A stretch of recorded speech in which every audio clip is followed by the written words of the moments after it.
Good evening guys. May story ako sa inyo na naranasan ko noon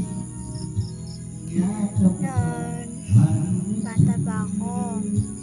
Punta kami sa Cebu. Yun. Ganun ang nangyari.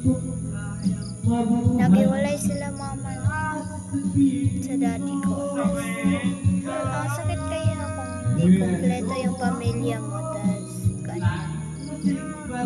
Nakakaiyak kasi grabe, sobra ang sakit sa dibdib. Ang sakit na hindi kompleto yung pamilya mo.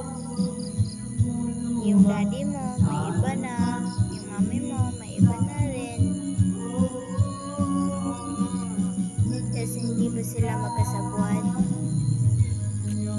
Yun, pagpunta ni Papa sa Cebu, sinuntok ni Papa yung cabinet ng nilalagyan ng damit.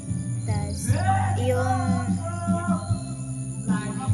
hinawakan ni Papa yung anong tawag nun, papatayin ata niya si Mama. Tas pinigilan ni Papa dahil iyak na iyak ako. So, sobra naman nakakasakit. Kaya nasaktan yung mami mo. Anong gagawin mo pag sasaktan yung mama mo?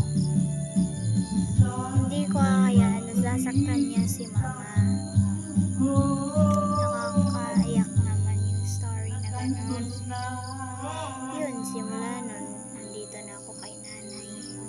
At dito ako lumaki.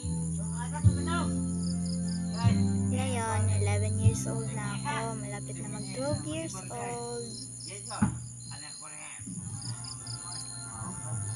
Gusto kong makasama ko silang muli.